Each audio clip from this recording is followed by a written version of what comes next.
సమర్థించుకున్నటువంటి పరిస్థితి. అసలు ఏం జరుగుతుంది, లోపం ఎక్కడ ఉంది, ఏ ప్రభుత్వం ఉన్నా ఎవరు ఎలా ఉన్నా ఎన్ని పథకాలు వచ్చినా రైతు గోస మాత్రం ఆగట్లేదు తెలంగాణలో. ఏం చెప్తారు? హలో, యా శ్యామసుందర్ గారు, నన్ను అడుగుతున్నారా? Yeah మిమ్మల్నేనండి, continue.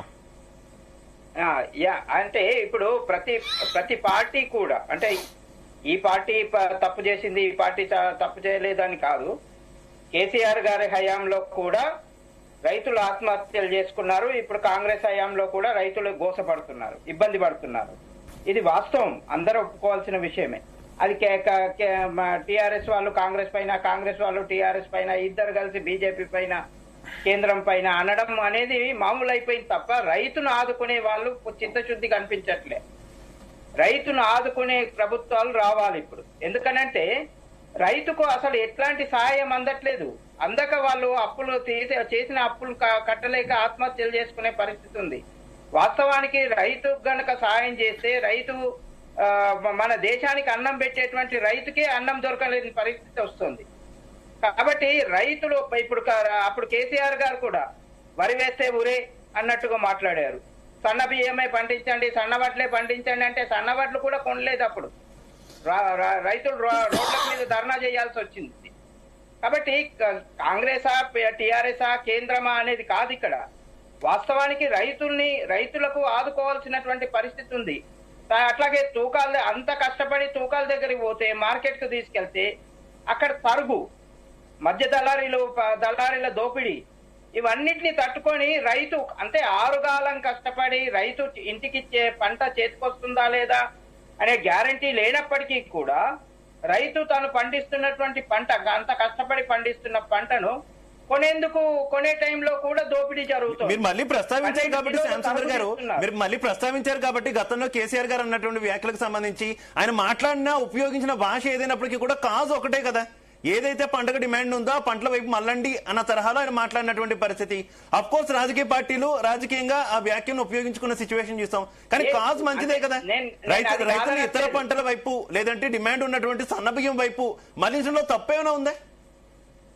ఆ సన్న బియ్యం కూడా కొనలేదు. ఆ సన్న బియ్యం కొనకపోతే కూడా ధర్నాలు చేయాల్సి వచ్చింది రైతులు. మనం ఆ విషయాన్ని గమనించాల. రైతులు చాలా దగ్గరలో ఆందోళన చేయాల్సి వచ్చింది. రోడ్ల మీద ధాన్యాన్ని పారబోసి నిరసన వ్యక్తం చేశారు. నిరసన వ్యక్తం చేసిన విషయాన్ని మనం కూడా గమనించాల. ఇప్పుడు కాంగ్రెస్ ను నిందిస్తున్నారు. కాంగ్రెస్ తప్పెంతుందో అప్పుడు బీఆర్ఎస్ కాలంలో కూడా రైతుల ఆత్మహత్యలు జరిగినాయి, జరగలేదనడానికి లేదు.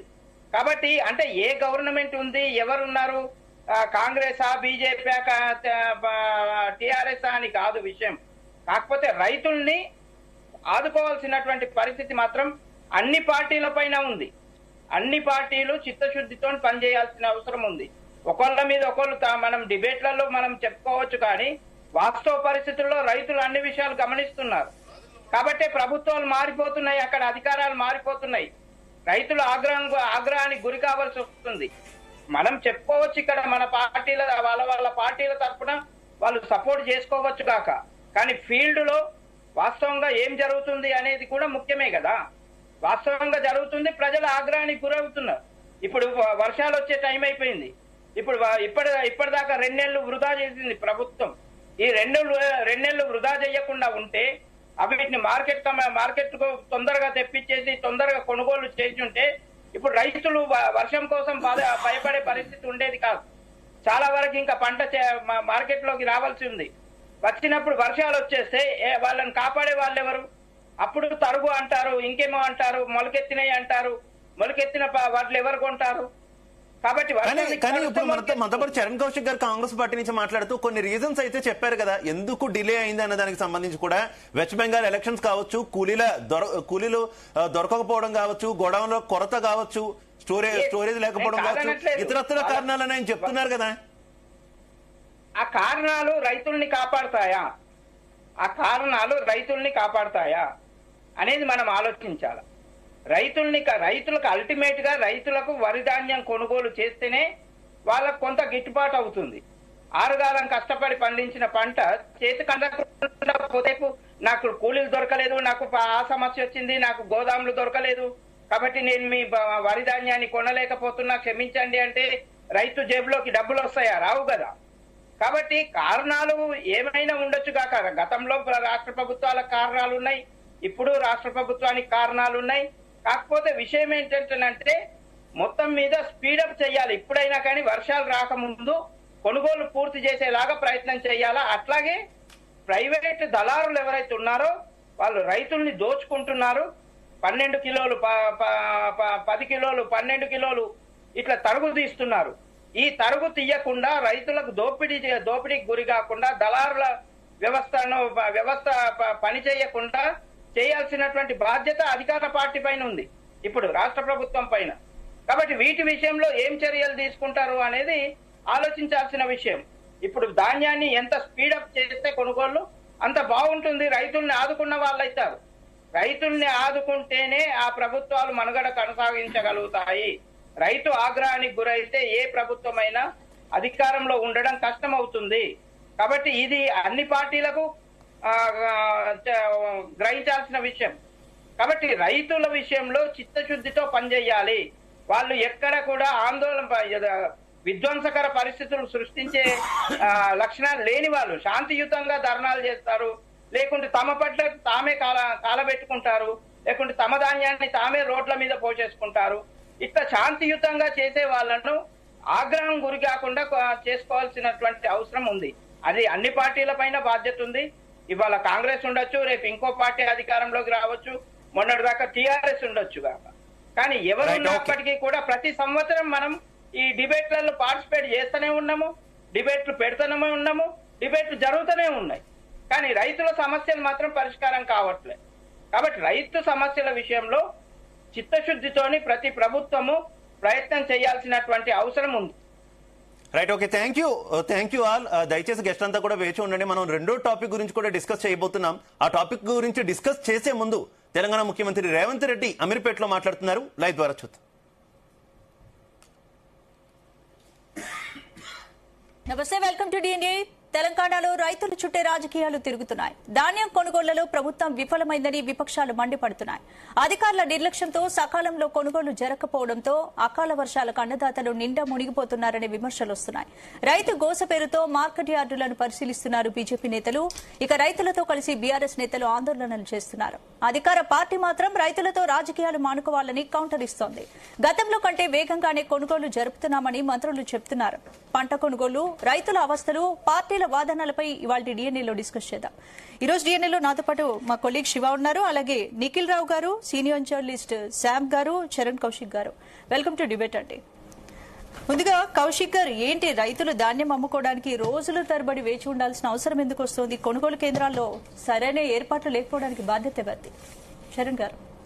మేడం, ఇక్కడ చాలా స్పష్టంగా 2021-22లో బీఆర్ఎస్ ప్రభుత్వం అధికారులు ఆనాడు కూడా బీఆర్ఎస్ ప్రభుత్వం అధికారులు May 22 నాటికి 5,339 కోట్ల ధాన్యం కొనుగోలు చేస్తే వాళ్ళు చెల్లించింది 2,624 కోట్ల రూపాయలు. ఇంకా అప్పటికి పూర్తి కాలేదు. తర్వాత 22-23లో కూడా అదే జరిగింది.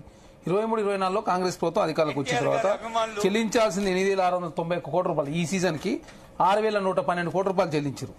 24-25లో కూడా అదే 10,842 కోట్ల రూపాయలు, 14,000 కోట్లలో. 25-26 సంబంధించి 11,499 కోట్ల రూపాయలు అయితే ఇప్పటివరకు రాష్ట్ర ప్రభుత్వం 8,203 కోట్ల రూపాయలు చెల్లించారు.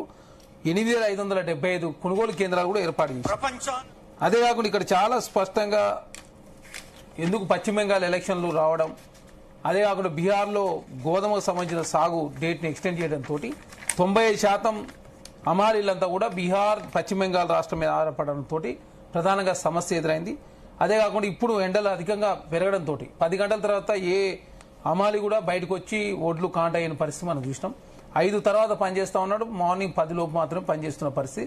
దాంతో మాత్రమే కొంత ఇబ్బంది అయింది. అదే కాకుండా కేంద్రము 52 లక్షల మెట్రిక్ టన్నులు మాత్రమే కొంటున్నది. దిగుబడి మాత్రం 90 లక్షల పైచిలకు ఉన్నటువంటి పరిస్థితి.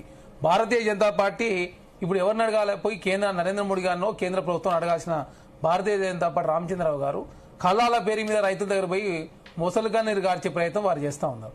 ఇక్కడ కేంద్రము 90 లక్షల సంబంధించిన మెట్రిక్ టన్నులు దిగుబడి వస్తే 52 లక్షలు మాత్రమే కొనుగోలు చేసింది. అయినా రాష్ట్ర ప్రభుత్వం ఇంకా 6 లక్షల మెట్రిక్ టన్నులు అదనంగా కొనుగోలు చేసి మొత్తం కొనడానికి కూడా మేము సిద్ధంగా ఉన్నామని చెప్పారు. ఇదే కాకుండా మొక్కజొన్న సాగు కూడా తెలంగాణ రాష్ట్రంలో 16 లక్షల లక్షల ఎకరాల్లో మొక్కజొన్న సాగు జరిగితే దాదాపు 42 లక్షల టన్నులకు సంబంధించినటువంటి దాని విషయంలో కూడా రాష్ట్ర ప్రభుత్వం దాదాపు 1867 కోట్ల రూపాయలు పెట్టి మొత్తం కొనుగోలు చేస్తూ ఉంది. అదే కాకుండా జొన్నకు సంబంధించి కూడా 1100 కోట్ల రూపాయలతో కొనుగోలు చేస్తూ ఉన్నారు. పొద్దుతిరుగుడు అయితే 25% మాత్రం కేంద్రం కొంటుంటే 100% కొనాలని చెప్పేసి ప్రభుత్వం సదుద్దేశంతో ముందుకు పోతా ఉన్నారు. తెలంగాణ రాష్ట్రంలో ఈ 52 లక్షల మెట్రిక్ టన్నులు ఓన్లీ కేంద్రం కొంతని చెప్పింది. గన్ని బ్యాగులకు సంబంధించి కూడా సమస్య లేదు. 20,80 లక్షల గన్ని బ్యాగులు కూడా తెలంగాణ రాష్ట్రంలో అందుబాటులో ఉన్నాయి. మొన్నటి వరకు ఓన్లీ అమాలీల మూలంగా మాత్రం ఇబ్బంది అవడు. ఈ మధ్యకాలంలో అదేవిధంగా ఎండలు పెరగడంతో పని అంతరాయం ఏర్పడడంతో మాత్రమే రైతాంగానికి ఇబ్బంది జరుగుతూ ఉంది తప్ప అదే కాకుండా గతంలో తరుగు పేరు మీద 7 నుంచి 8 కిలోలు తీసేవాళ్ళు. ఎప్పుడు ఇస్తారో తెలియని పరిస్థితి. 45 గంటల్లో రైతు అకౌంట్లో అమౌంట్ డిపాజిట్ చేస్తే ఇప్పుడు ఒక 8,000 కోట్ల రూపాయలు రాష్ట్ర ప్రభుత్వం ఆల్రెడీ డిపాజిట్ చేసింది. ఇవన్నీ ఈ లెక్కలన్నీ బాగానే ఉన్నాయి చరణ్ గారు. కేంద్రం ఇంతవరకే కొంటుంది.